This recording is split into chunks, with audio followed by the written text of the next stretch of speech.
నమః శ్రీమాత్రే నమః శ్రీ వారాహిదేవియే నమో నమః. Welcome to our YouTube channel Chagantipati talks. Guru Charitra 4వ అధ్యాయము. శ్రీ గణేశాయ నమః, శ్రీ సరస్వత్యే నమః, శ్రీ గురుభ్యో నమః. దూర్వాస శాపం వలన భగవంతుడు ధరించిన అవతారాల్లో ఉత్తమ సాధకులకు మాత్రమే తెలియబడే శ్రీ దత్తాత్రేయ అవతారం గురించి చెప్పమని నామధారకుడు కోరగా సిద్ధయోగిలా చెప్పసాగారు. పూర్వం ఒక కల్పాంత ప్రళయం తరువాత నారాయణుని నాభికమలం నుండి బ్రహ్మ ఉద్భవించి సనకాది యోగులను, మరీచి మొదలగు సప్త ప్రజాపతులను తన మానసపుత్రులుగా అవతరింపజేశాడు. తరువాత శతరూప మనువులను సృష్టించాడు. వారి కుమార్తె దేవహుతి కర్దముని భార్య అయినది. ఆమెకు కలిగిన కుమార్తెల్లో అనసూయాదేవి అత్రి మహర్షికి భార్య అయి మహాపతివ్రతగా ప్రసిద్ధికెక్కింది. ఆమె పాతివ్రత ప్రభావానికి వెరచి కొండలు, శిలలతో కూడి ఎంతో కఠినమైన భూమి ఆమె పాదాల కింద మృదుత్వాన్ని వహించింది. సర్వాన్ని తపింపజేసే సూర్యుడు, అన్నిటినీ దహింపజేసే అగ్ని కూడా ఆమెకు చల్లదనం ఇవ్వసాగారు. వాయువు ఆమె చెంత తన ప్రచండ వేగం మాని మందంగా మలయమారుతంగా వీచేవాడు. దేవతలందరూ తమ వలన ఆమెకు కష్టం కలిగినా లేక ఏ అల్పుడైనా ఆమెకు అనుగ్రహం పొందినా అతడు తమను కూడా జయింపగలడని భయపడుతుండేవాళ్ళు. ఒకసారి తిలక సంచారి అయిన నారద మహర్షి బ్రహ్మ విష్ణు మహేశ్వరుల నివాసాలకు వెళ్ళి అక్కడ అనసూయాదేవి పాతివ్రత్యాన్ని ఎంతగానో ప్రశంసించాడు. అత్రి మహర్షి ఆదేశం మేరకు ఆమె వలె అతిథి అభ్యాగతులను ఆదరించే సాధ్వి మరొకరు లేరన్నారు. అప్పుడు త్రిమూర్తుల భార్యలు కూడా దేవతలందరి వల్లే భయపడి అసూయ చెంది ఆమె పాతివ్రత్య మహిమను తగ్గించమని తమ భర్తలను నిర్బంధించారు. అప్పుడు త్రిమూర్తులు అతిథి వేషాల్లో అత్రి మహాముని ఆశ్రమానికి చేరుకున్నారు. అనసూయాదేవి వారికి ఎదురేగి స్వాగతం చెప్పి అర్ఘ్యపాదాదులను సమర్పించి, అయ్యలారా, మీ రాక చేత మా ఆశ్రమం పావనమైంది. మీకు నేనేమి చేయాలో సెలవీయండి. అత్రి మహర్షి తపస్సు కోసం అరణ్యంలోకి వెళ్ళారు అని చెప్పింది. అప్పుడు ఆ అతిథులు, అమ్మ, మాకెంతో ఆకలిగా ఉన్నది. నీ భర్త ఎప్పుడు వస్తారో చెప్పలేం కదా, మాకు వెంటనే భోజనం పెట్టు అన్నారు. ఆమె లోపలికి వెళ్ళి విస్తళ్ళు వేసి, అయ్యలారా, భోజనానికి దయచేయండి అని ప్రార్థించింది. అప్పుడు వారు, సాధ్వి, నీవు మాకు ఆతిథ్యం ఇస్తానని మాట ఇచ్చావు. కానీ మాదొక షరతు ఉన్నది. నీవు కట్టుకున్న గుడ్డలు విడిచి నగ్నంగా వడ్డిస్తేనే మేము భోంచేస్తాము, లేకుంటే ఇలా ఆకలితోనే వెళ్ళిపోతాము అన్నారు.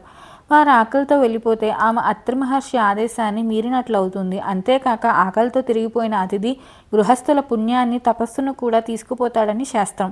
కానీ పరపురుషుల ఎదుట నగ్నంగా వస్తే పాతివ్రత్యం భంగం అవుతుంది. పరస్పర విరుద్ధమైన ధర్మాల మధ్య తనను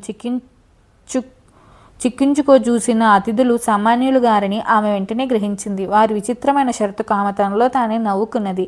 తపోమూర్తి అయిన అత్రి మహర్షి సంసర్గం వలన పవిత్రురాలైన నాకు కామభయం లేదు.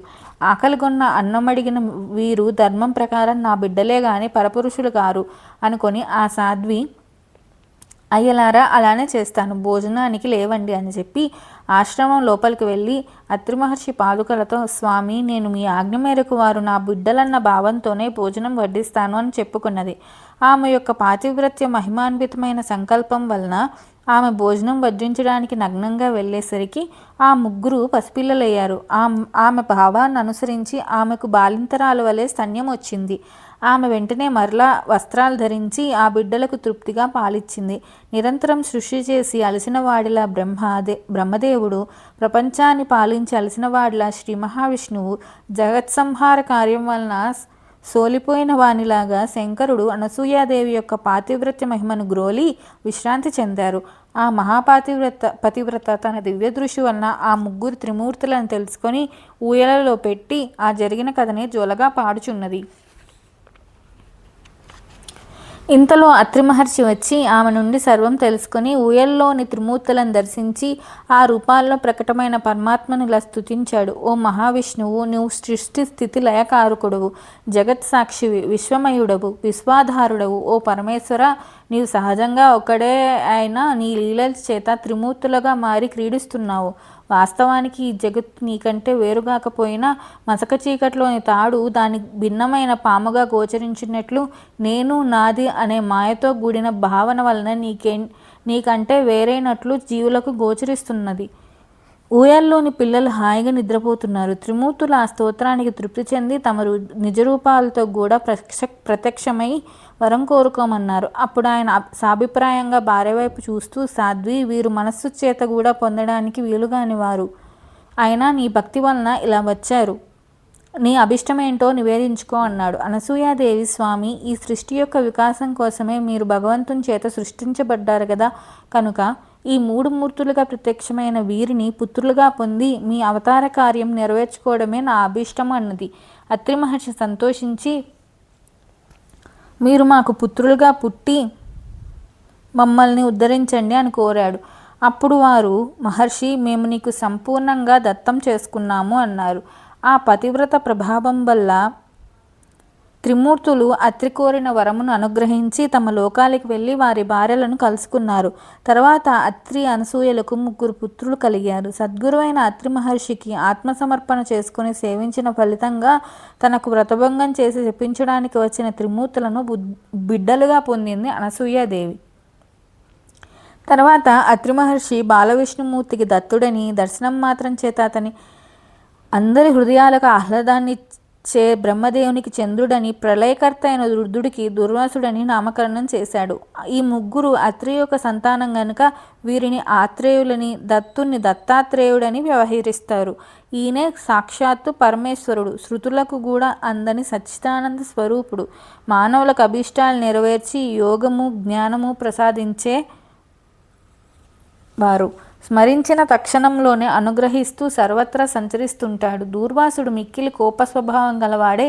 ఆయన కోపం కూడా లోకానికి కళ్యాణమే చేకూర్చింది. చంద్రుడు సర్వజీవులను పోషిస్తుంటాడు.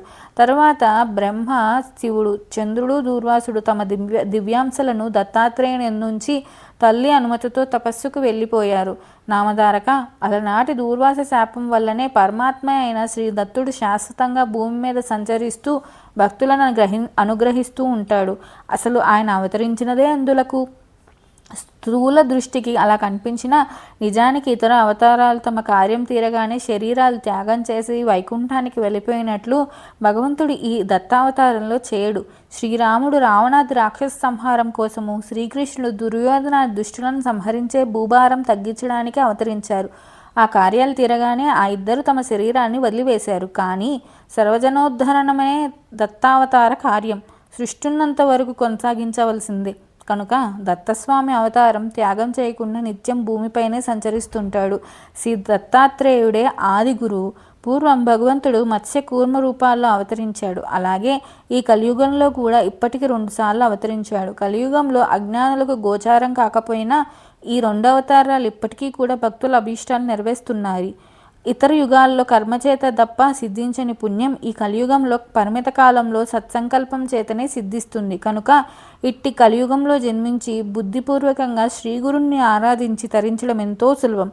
అట్టి అవకాశం పూర్వపుణ్యం చేత నీకు లభించింది కనుక నేను చెప్పే గురుకథలను శ్రద్ధగా విను అన్నారు సిద్ధయోగి. నామధారకుడు దత్తావతారం గురించి విని ఆనందించి, ఆహా, అలనాటి అనసూయాదేవి పాతివ్రత్యం వలన మానవాళికి గురు పరంపర, అందువలన మా వంటి అజ్ఞానులకు మీ వంటి గురువు యొక్క కృప లభించాయి అన్నాడు. 4వ అధ్యాయం సంపూర్ణం. శ్రీ దత్తాయ గురువే నమః. శ్రీ శ్రీపాద శ్రీవల్లభాయ నమః. శ్రీ నృసింహ సరస్వత్యే నమో నమః. Please subscribe our channel. Thank you.